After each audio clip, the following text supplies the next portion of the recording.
Monsieur le Président, Mesdames, Messieurs, cher public, vous les femmes, vous le charme, vos mensonges nous attirent et nous désarment. Les femmes mentent tellement qu'on ne peut même pas croire le contraire de ce qu'elles disent. Oh femmes, femmes, femmes, créatures faibles et bavardes. Puisque chaque sexe a sa propre caractéristique, la tienne est-elle de bien mentir? À l'époque, Albert Camus disait que tout le monde ment. Bien mentir, voilà ce qu'il faut. En prononçant ces mots, il avait compris que ni les femmes ni les hommes n'échappaient à la tentation inexorable du mensonge. Mais pour autant, les femmes n'ont-elles pas une longueur d'avance en la matière? Dans l'histoire de la mythomanie féminine, nous avons eu jusqu'alors l'impénétrable Jeanne d'Arc, également surnommée la pucelle d'Orléans, qui jura avoir entendu des voix avant d'être grillée vive sur place publique. Puis nous avons eu l'intellectuelle Nabila,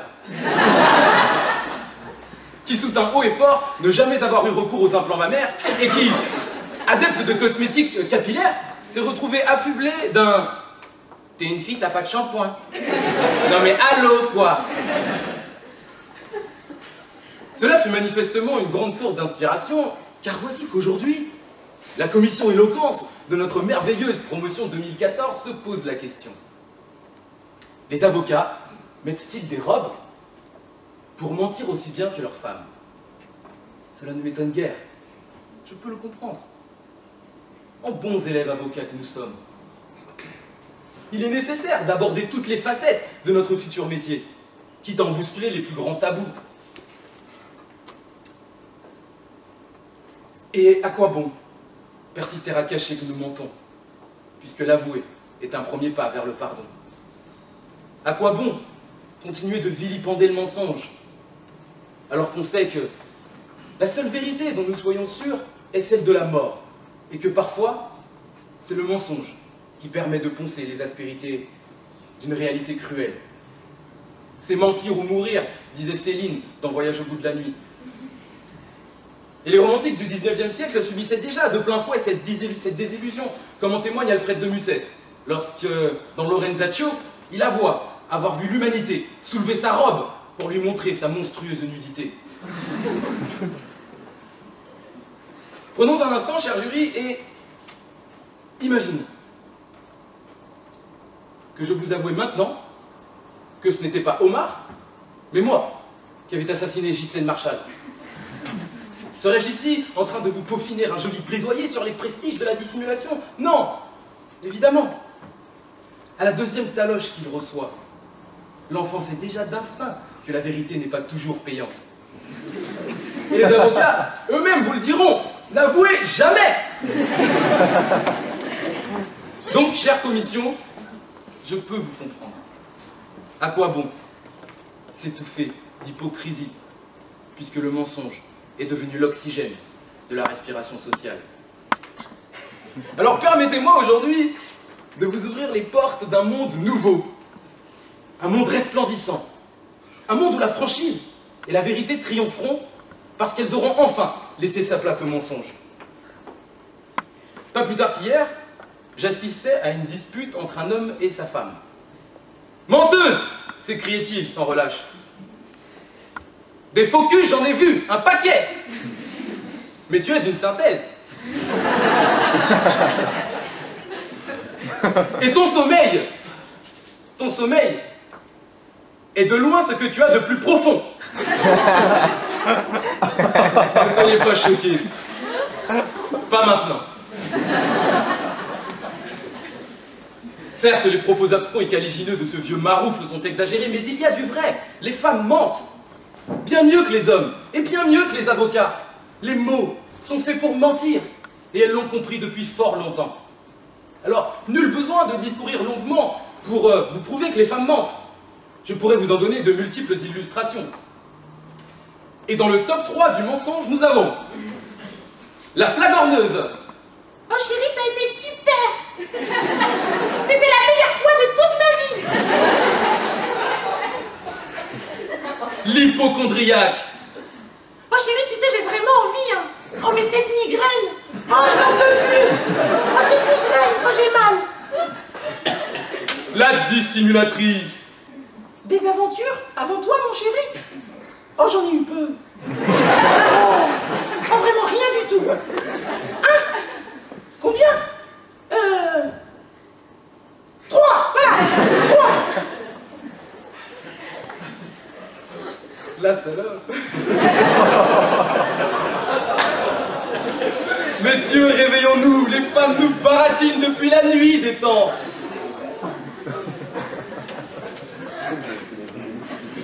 Pardon, maman. Effectivement, les femmes mentent tellement qu'on se demande si, lorsqu'elles accouchent, elles ont réellement mal. Pardon, maman. Vous l'aurez compris, les femmes mentent si bien qu'elles ne s'en rendent même plus compte. Et à ce propos, demandez à Bill Clinton ce qu'est l'art du mensonge. Il vous dira que c'est l'harmonica.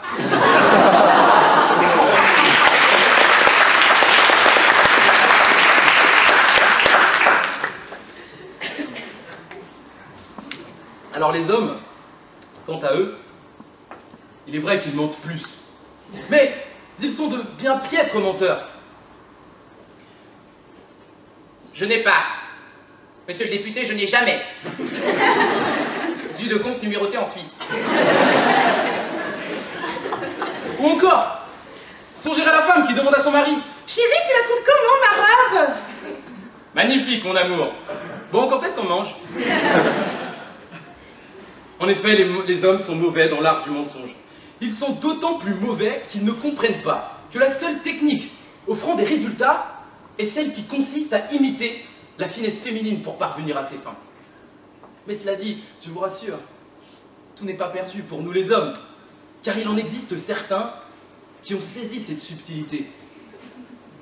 L'avocat. El avocado. Porque tan dulce es su cantar que cuando le escuchan, todos los otros abogados solo saben callar. El avocado. Le justicier enrobé. Fin observateur, lui, a compris qu'il fallait imiter les femmes pour mieux mentir.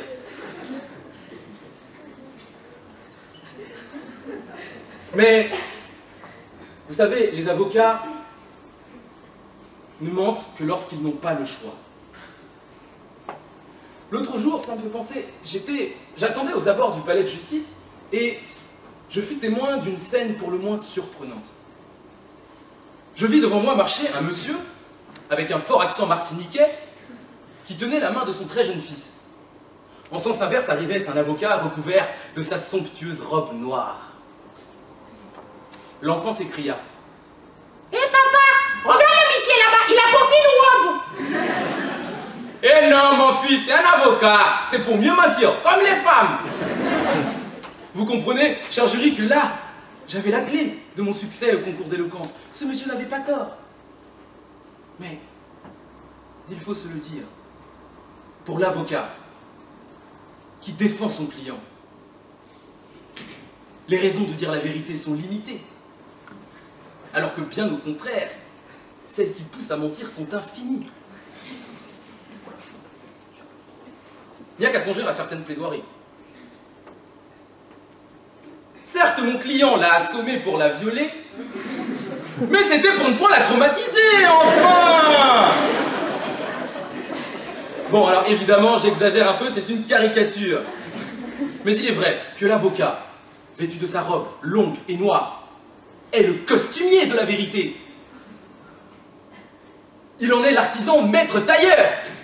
On peut dire que la vérité, il l'enrobe.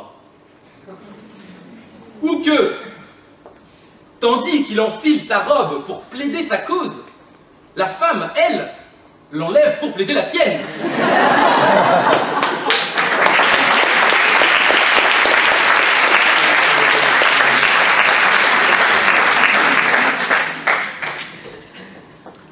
vous dira que la robe a une origine ecclésiastique puisque, à l'époque, les avocats étaient souvent des membres du clergé qui plaidaient en soutane. On vous dira aussi que les avocats portent une robe pour asseoir l'autorité de la justice, ou bien encore pour asseoir leur propre autorité face aux différents acteurs et spectateurs de la scène judiciaire. Mais il n'en est rien. Les avocats portent une robe pour se mettre en condition. Et vous savez, si le mensonge n'existait pas, il n'y aurait peut-être pas de débat judiciaire. Il n'y aurait peut-être même pas de juge. Ou alors, ceux-ci seraient tristement réduits à n'être que de simples distributeurs automatiques de peine. C'est donc le mensonge qui permet en partie l'existence d'un vrai débat judiciaire.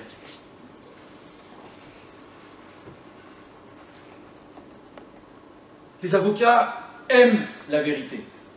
Ils essaient de la rétablir. Ça, c'est la vérité. Mais il semble qu'en retour, la vérité ne les aime pas. Elle change de figure dès que les avocats la disent. Elle se retourne contre eux en leur donnant l'air de mentir. Alors, l'avocat peut finir par devoir mentir, parce que c'est la seule façon de rétablir la vérité. Et mentir, ce n'est jamais facile. Mentir, ça vous donne chaud, on bégaye, on transpire. Mentir, ça demande de grandes qualités. Ça demande beaucoup de courage. Donc, les femmes et les avocats sont courageux.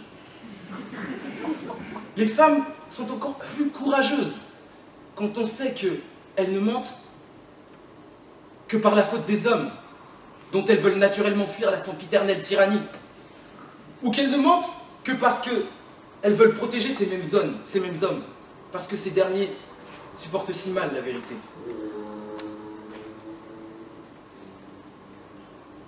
Donc, si les femmes mentent bien, si l'avocat n'a parfois d'autre choix que celui de mentir, ce mimétisme de la robe est donc tout à fait judicieux. Cher jury, cet argumentaire, conjugué à la réhabilitation du mensonge que je demande aujourd'hui devant ce tribunal historique, n'est en réalité voué qu'au rétablissement de la vérité. Mon contradicteur, lui, plutôt que de plaider ce rétablissement, tentera de maintenir les choses en l'état. Mais ne vous laissez pas embarquer lorsque dans quelques minutes, on essaiera devant vous de brouiller les pistes. Comme vous savez, le droit de se taire, le simple droit de se taire, équivaut finalement à un droit au mensonge si l'on y réfléchit. Pourtant, il est inscrit dans notre code pénal. Et il participe des principes fondamentaux reconnus par la jurisprudence européenne.